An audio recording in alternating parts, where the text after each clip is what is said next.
me a god. You call me a god. You call me a god. You call me a god. Let's go. I'm about to go off like a weapon. Fuel to the top. Welcome back to Juggernaut Retro Reviews, everybody. And today we're going to be talking about WrestleMania 36. Now, of course, this is the whole start of the pandemic era. And this is also the first ever two-night WrestleMania. Which, say if there wasn't a pandemic, would WrestleMania be 2 nights? I would say no, but, I think it's a smart financial decision to make it 2 nights. And also, it splits the card up so it doesn't have a long WrestleMania. Like, WrestleMania 35, that was like a really long show. Like a 7-hour pay-per-view. Like, just way too long. So, I like how they split each night up. It made sense because, night 2 was more for, like, your big marquee matches. And then night 1 was some of your, like, indie talent and stuff like Daniel Bryan and Sami Zayn. Like your smaller talent, or like Kevin Owens and Seth Rollins. So that was really nice. But yeah, it made for an interesting thing here. Kind of going back and watching this, going like, man, like what if they had a crowd here? Like this would have been, I think this would have been an interesting WrestleMania. It would have made for more intrigue. But let's go ahead and get started with this review. So to start off night 1, we had a tag team match. For the WWE Tag Team titles. We had Alexa Bliss and Nikki Cross going up against the Kabuki Warriors, Asuka and Kairi Sane.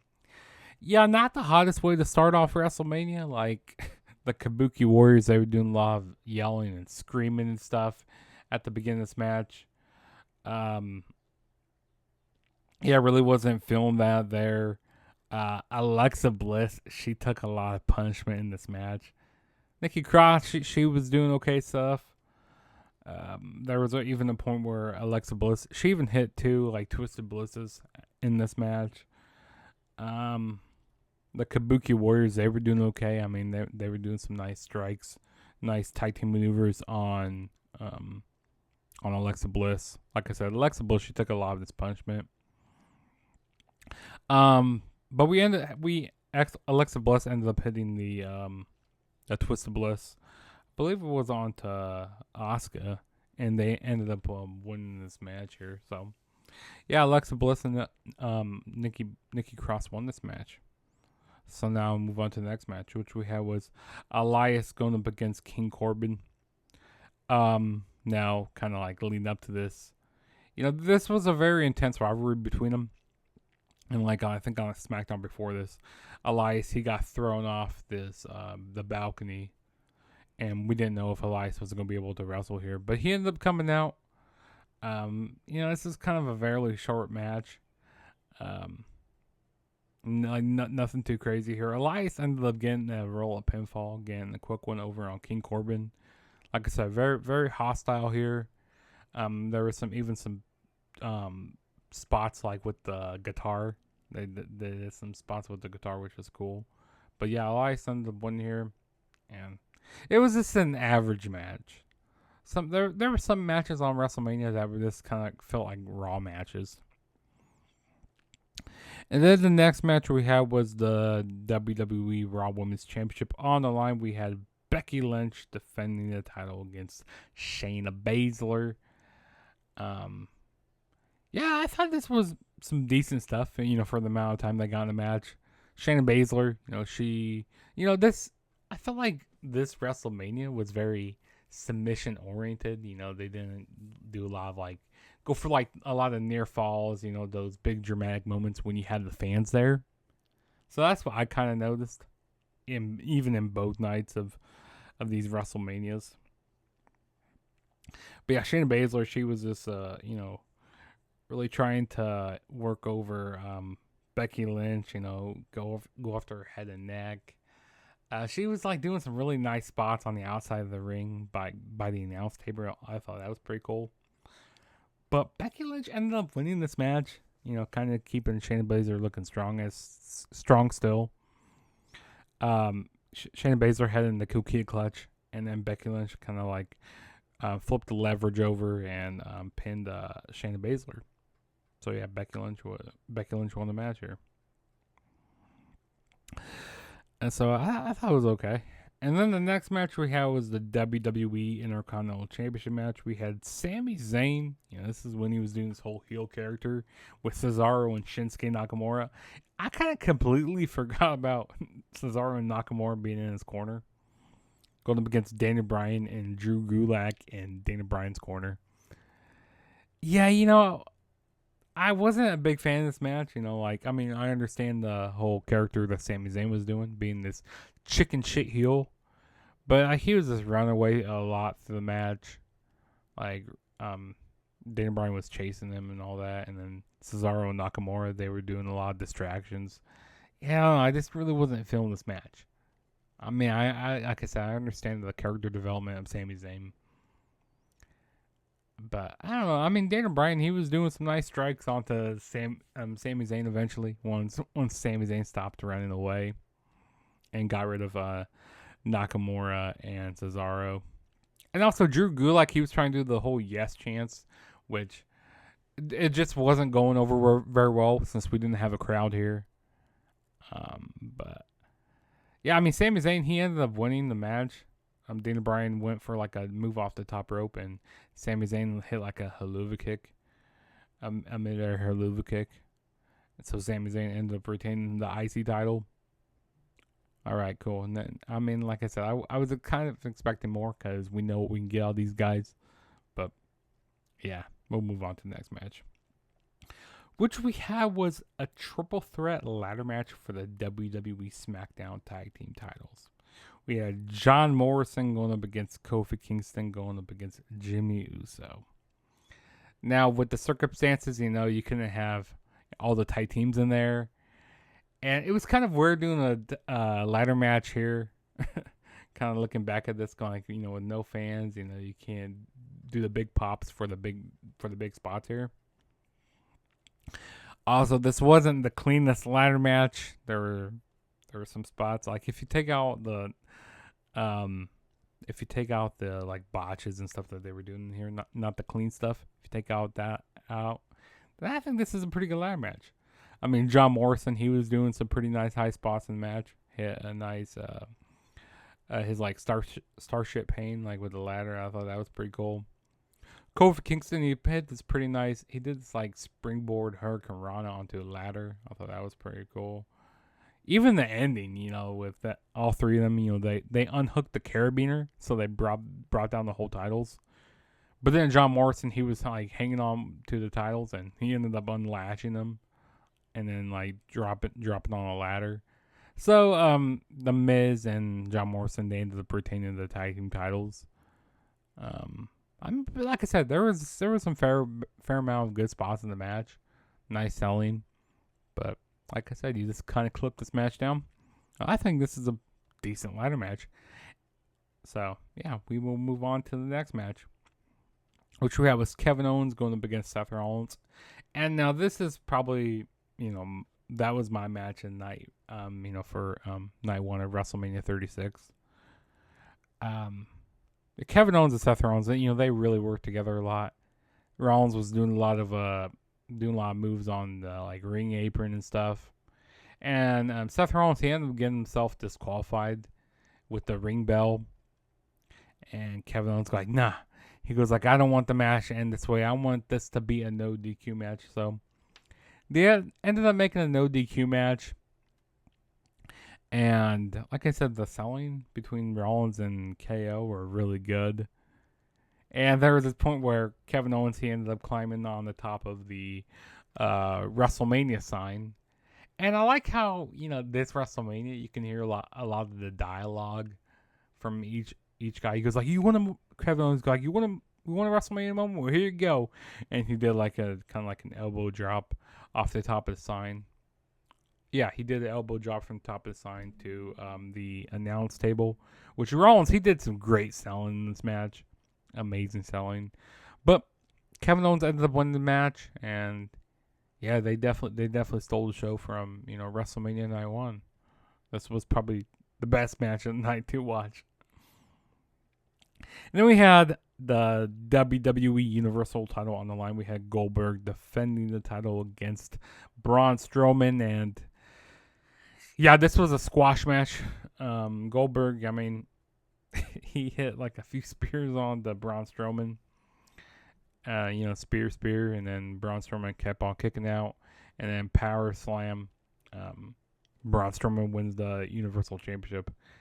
Yeah, this match was very skippable. Very, very skippable. You don't need to watch this. So, yeah, we move on from that. Was not a fan of that at all.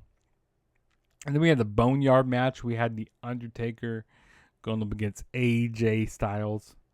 Now, this was what the pandemic did really good. I like their whole, I like their cinematic matches that they were doing. Kind of. They made this match look like a very scene from like an action movie. Like a good fight scene, which was really nice. And there were some pretty cool spots in this match. Some really nice production. I mean, WWE's always did good with their production. Really nice dialogue between the Undertaker and AJ Styles. Really emotional. And it showed and it got rid of like the Undertaker's flaws that he had. So that was real nice. Even had Gallows and Anderson. They came out to try to beat up on the Undertaker. You even had the droids. They beat up on the Undertaker as well. I think the best part of the match was when you had Undertaker inside the grave, but like he did his magical powers and he ended up right behind AJ Styles on the tractor, which was pretty cool. But yeah, Undertaker ended up winning the match. He ended up burying AJ Styles and rode away on his motorcycle. Like I said, they're really cool spots. And AJ Styles main event at WrestleMania here, and it was really cool. I mean, like I said, kind of took away from all the stuff that was going on in the ring without the fans, so that was really cool. But yeah, that's how WrestleMania Night 1 ended, and now we will move on to Night 2. Which we started off with the WWE NXT Women's Championship on the line. Rhea Ripley defending the title against Charlotte Flair. And like I mentioned earlier, this WrestleMania was very, submission oriented. Because like I said, without having the crowd there, you can't really pop as hard for, like those, the near falls and all that. So, yeah, you had Charlotte Flair. She was really working on Rhea Ripley's knee. Kind of, there were points where she was like, ramming it off the ring post. Rhea Ripley, she was doing some nice selling. And, Charlotte Flair, and Rhea Ripley during this time, Rhea Ripley, she was getting compared to Charlotte Flair a lot. And also, Rhea Ripley, I like how she was locking in the prism trap on Charlotte Flair. Like a bigger woman like that. I think that's pretty cool how she was locking it in. But yeah, I mean, Charlotte Flair ended up winning the match. She ended up becoming NXT Women's Champion. Yeah, I mean, and I think this was one of the better matches from the weekend from 2020. But yeah, Charlotte Flair won the match. And then we had Aleister Black going up against Bobby Lashley. Now, yeah, I wasn't really feeling this match a lot. To be honest, I don't remember a whole lot from this match. Kind of just hearing this match in the background. But Aleister Black ended up winning the match.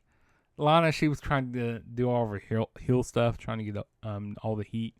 But it really wasn't working, without having fans there. But yeah, Aleister Black ended up winning the match. Nothing crazy. And then we had Otis versus Dolph Ziggler. And Sonya Deville was in the corner of Dolph Ziggler. Yeah, this whole storyline here, I was not feeling this. You had this. Otis was interested in like Mandy Rose. This was like a whole love triangle. I kind of completely forgot about this. Which I tried to forget about this. And then you had Dolph Ziggler being involved. Otis wanted to go on a date with Mandy, but they figured out, that Dolph Ziggler was texting Mandy Rose. and Dolph Ziggler ended up going on a date with Mandy, so that made Otis upset. And it was this really weird stuff that they were going on here. You had Otis, being the fat guy, going after this, hot blonde Mandy Rose. Kind of seemed like what they were trying to do with Elizabeth and Macho Man. Trying to, kind of at the end of this match here, where you had Otis winning and had Mandy Rose coming out and helping out Otis win the match, and then kind of like reuniting them. I don't know. I mean, it was okay. I mean, I expected more out of Dolph Ziggler here, but like I said earlier in this review, a lot of these matches, they seemed like Raw matches. Like they were nothing crazy here. But yeah, Otis ended up winning the match, and we move on. Which we had was Edge going up against Randy Orton in the last man standing match. Now this match got a lot of time, and also, like, I gotta say, the build up to this match, because I remember the build up to this. This was really good stuff. Like the promos, they went promo for promo with each other. That was really good stuff. Now sometimes promos could be really good, like the build could be really good, but the match could kind of end up flat. And I've been saying this quite a bit through this review. So, like, the crowd can really make or break a match. Like with the reactions and like the emotions that they can do with each other. Yeah, this match got 36 minutes, and last man standing matches sometimes aren't my cup of tea, because you have these long drawn out finishes. Like, oh, you're just kind of like waiting there till the end. You're like, oh my gosh, like what's gonna be the ending here? And yeah, the first like 20 minutes of this match, like, it just kept on dragging. They fought through the locker room, fought through the weight room. They were doing some pretty cool spots. They were even in this like one office, which I like how Edge did the spot like with the cage on the table and like this elbow drop. I thought that was pretty cool. And then they were fighting like in this boiler room or whatever. I don't even know where the hell they were. And then you even had like how Randy Orton tried to tease the punt, and then Edge turned into a spear, and then, like I said, there's so much emotion with each other. I don't know. Maybe if they would have cut it short, maybe the emotions wouldn't have been that strong. They kind of done all that, draw out these emotions. But like even Edge doing the concerto. Even having a lot of emotions, because he cared for Randy Orton a lot. They used to be really great friends, and even Randy in the promo said that he wanted to save Edge, and even getting Beth Phoenix involved in this whole storyline, made it personal. But Edge ended up winning the last man standing match in that concerto on top of the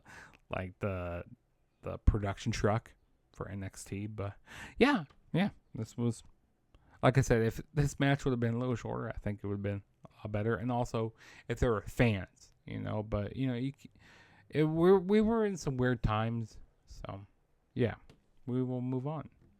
Which we had was the tag team titles go on the line for this was the Raw side. We had the Street Profits going up against Angel Garza and Austin Theory. I completely forgot Austin Theory and Angel Garza were a thing. Like I say, the Street Profits, they had so much energy in the match. They were doing some pretty nice high spots, doing some nice tag team maneuvers. The Street Profits ended up retaining their tag team titles, and yeah, I like the energy that they brought, because they go like, "This is WrestleMania," and sometimes you kind of forgetting, hey, this was WrestleMania. So I like that there, from Montez Ford and Angelo Dawkins, but yeah. Okay match. And then we had a fatal 5-way for the WWE SmackDown Women's Championship. We had Bayley going up against Sasha Banks, Lacey Evans, Naomi, and Tamina. There wasn't like anything like really wild in this match. They all gained up on Tamina to take her out. Naomi, she got eliminated like really early in this match. I completely forgot about that when I first watched this back in 2020. And I'm like, wow, Naomi got eliminated. And then I kind of finally came to realization, like, oh, when it was Lacey Evans and Bayley and Sasha Banks. And it was really surprising, Lacey Evans, she hit the Southern Punch or whatever, or whatever, she hit her punch onto Sasha Banks, eliminated her, and then it became Lacey Evans and Bayley. Which Bayley, she was selling nice for Lacey Evans here. And then, of course, there were no DQs, so Sasha Banks came out and actually helped Bayley retain her women's championship, which, earlier in the night, they had like a backstage segment, which they were kind of teasing, like, hey, maybe Sasha Banks could turn on Bayley, but that did not happen here. Bayley ended up retaining. Usually at WrestleMania, you might see like a heel turn in like this situation, but that didn't happen. That didn't happen at all. Bayley ended up retaining, and yeah, this match got quite a bit of time, like 20 minutes or so in the match, but yeah. Next match we will move on to is the Firefly Funhouse match. Try saying that 5 times fast. But we had the Fiend Bray Wyatt going up against John Cena. Of course, this is another cinematic type of match. You kind of didn't know what to expect out of this match. And it's kind of hard to review this in a way. Kind of like paying homage to like wrestling and stuff, going down memory lane, especially with John Cena, with him, being the coming out as a prototype, coming out with ruthless aggression, coming out, with Kurt Angle. Even did like some Saturday Night's Main Event stuff, with like Hogan and like all that type of stuff there. Even had like all the puppets there, you had the whole, what Bray Wyatt used to do with the Firefly house. So I thought that was pretty cool. What else? You even had like, going more down. You even had the Dr. Thugonomics stuff. That was pretty cool. He was doing like a little rap against John Cena. It's just like Bray Wyatt. He just had a really creative mind the way he did things, and it's unfortunate that he's not around with us anymore. And then what else? We had NWO stuff. That was pretty dope. And even went back to like WrestleMania 30, with John Cena. He tried even swinging the chair because he goes like, "Hey, Cena, you made a big mistake at WrestleMania 30." Like how Cena was making, big mistakes throughout his career, and said that he only cared about himself. He didn't care about anybody else, which is kind of true. But yeah, the Fiend, he ended up winning this match. I guess you could say, like I said, very good production. Like I said, you didn't know what to expect, and it's kind of hard to rate these cinematic matches, because you really don't know what to expect out of them. But that's where WWE got it really good, like I said, in this pandemic era, was cinematic matches. And also making WrestleMania Night 2, that was a good thing as well. It kind of is a double-edged sword. But yeah, we will move on to the last match, which was for the WWE Championship. We have Brock Lesnar going up against Drew McIntyre, which was a Rumble winner that year. Squash match here. Was not really feeling this match. Brock Lesnar, hitting his F5, right at the beginning of the match. Drew McIntyre kicking out at 1. Like, we never really seen much kickouts at 1. Like, whoa. And then, you had another finisher again. Brock Lesnar just kept on bringing it to him. And then finally, Drew McIntyre hit his Claymore kick. Hit it again. And then we had new WWE champion Drew McIntyre, which was the right decision. It really sucked that it wasn't in front of fans at that time. But, kind of this time you go, like, you don't know when fans were going to be back. And, like, even they were showing... I completely forgot that WrestleMania 2021, WrestleMania 37, was supposed to be in Los Angeles, but then, of course, it ended up being in Tampa Bay because, Los Angeles wasn't opened yet in 2021, at that time, and it was kind of partially being opened in Florida, and Florida still wanted to have that WrestleMania, which I kind of hope they go back to Tampa Bay someday and actually have a full capacity crowd. I kind of want them to do that eventually. But yeah,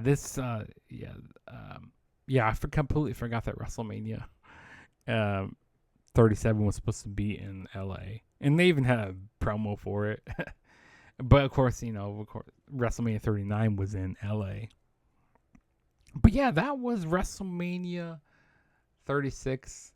That kind of started the pandemic era. It started the 2-night WrestleManias. Like I said, if we never had a pandemic, would WrestleMania be 2 nights? Probably not, and who knows where Wrestle will be going in the direction. But yeah, that was my WrestleMania 36 review. Go down in the comments, let me know what you guys thought about this WrestleMania. Did you like it? Did you not like it? And also, what's your favorite match? To be honest, my favorite match from this WrestleMania was Seth Rollins and Kevin Owens. Also, the cinematic matches are fun to watch. The world title matches for both night 1 and 2, they're kind of terrible squash matches. But yeah, definitely hit that subscribe button if you haven't already. Hit that like button. And also turn on that notification bell to be notified every time I make a new video. And stay tuned for more of my WrestleMania videos I got coming up this week. Weekend. Got, WrestleMania 42 watch along. Got the review coming. And yeah, definitely check out my playlist as well. My WrestleMania reviews. It will be linked in the description below as well. And this is your boy Juggernaut saying peace out. And I'll catch you guys in my next video. So peace.